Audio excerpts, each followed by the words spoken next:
Hybrid workshops. They sound like a great idea, don't they? The best of both worlds.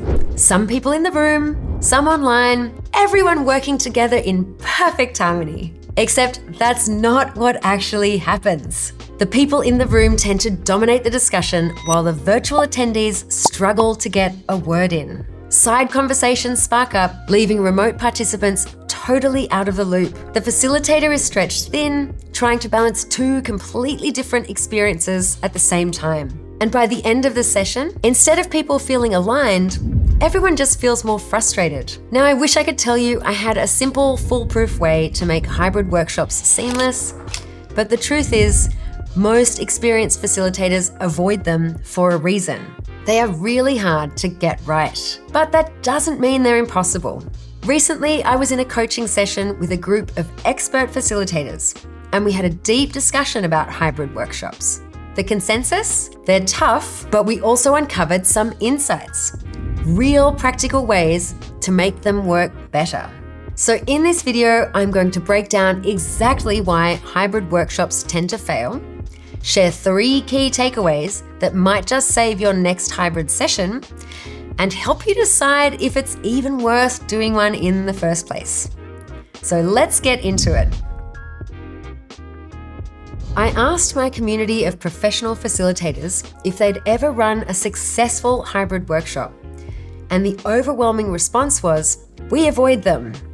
And honestly, I get it. One facilitator shared how they once ran a session with 43 people in the room and 7 people online. From the very start, it was a mess. The in-person attendees naturally gravitated toward each other. They had quick chats, engaged looks, and responded to non-verbal cues. Meanwhile, the online participants sat in silence, struggling to stay engaged. No matter how much effort the facilitator puts in, the virtual group was always a step behind. Another facilitator shared an unfortunate experience where they had to facilitate remotely while all the workshop participants were in a physical room together. They described it as feeling like Big Brother, their face projected on a giant screen while the team in the room carried on as if they weren't even there. The facilitator couldn't read people's body language properly. They struggled to step in when side conversations took over, and they had no real control over the energy in the room. And here's the thing, this isn't about bad facilitation. These were skilled professionals. The issue is that hybrid workshops create a fundamentally uneven playing field. The people in the room naturally take priority, not because anyone is trying to exclude the virtual attendees, but because that's just how human interaction works. The small moments, the eye contact, the body language, it's all easier in person. And unless you design the workshop very deliberately to counteract that, the remote participants will always be at a disadvantage. So the big question is, if hybrid workshops are so difficult, should we just stop trying, or is there a way to actually make them work? If you have to run a hybrid session, and sometimes you just do, there are a few things that can make a big difference. Number 1, design for the virtual experience first. One facilitator shared a simple but powerful insight. If the key stakeholders are virtual, then you should be designing the workshop primarily for them. In most hybrid sessions, the default is to prioritize the in-person experience and to try and add in the virtual attendees. But that almost never works well. Instead, flip it. Start by asking, what does the virtual experience need to be effective? How will remote participants engage? How will their contributions be seen and heard? Then bring the in-person group into that structure instead of the other way around. It might feel unnatural at first, but this shift in mindset makes a huge difference. Because at the end of the day, if your most important decision makers or contributors are remote, their experience needs to be just as strong as the people in the room. Number 2, level the playing field with a digital-first approach. Another facilitator shared that when they've had a mix of in-person and virtual attendees, they've found that the best approach is to put everyone on the same playing field, digitally. Instead of letting the in-person group dominate a physical whiteboard or post-it notes, they had everyone, even those in the same room, get their laptops out and work all together on the same virtual collaboration board. That way, every participant, remote or in person, was contributing in the exact same way.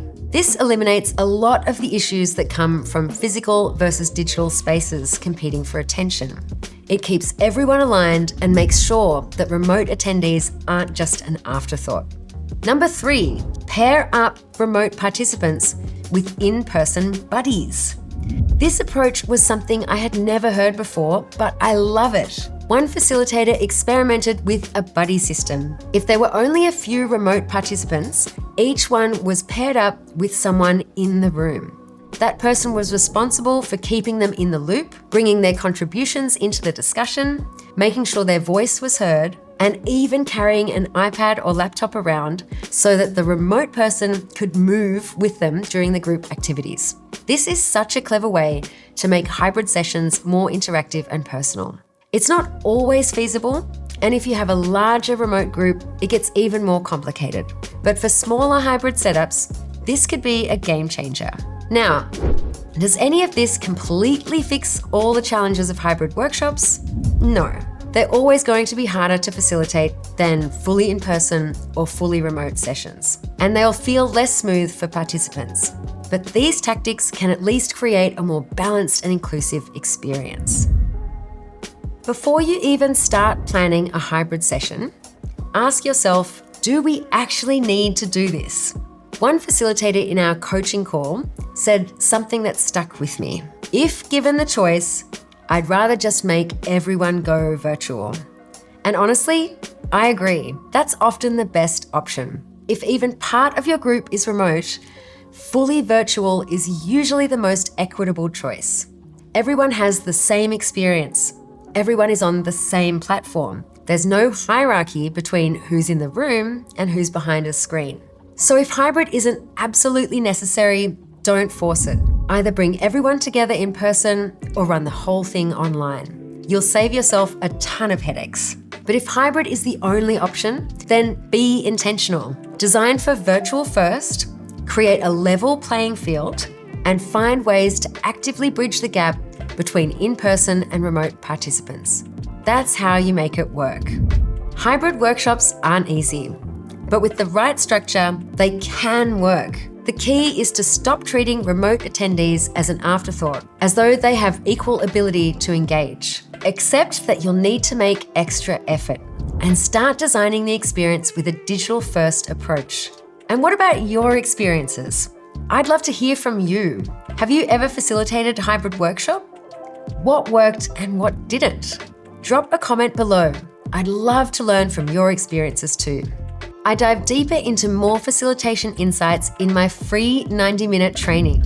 Inside, I show you how to break out of the beginner mindset, how to design tailored sessions, and consistently avoid the most common pitfalls facilitators face. If you're serious about taking your facilitation skills to the next level, click the link in the description and sign up. I'll see you inside. If you've enjoyed this video, please let me know in the comments which topics you'd like me to cover in future. Give the video a like and subscribe to my channel for more content just like this. Thanks so much for watching, and I'll see you again soon.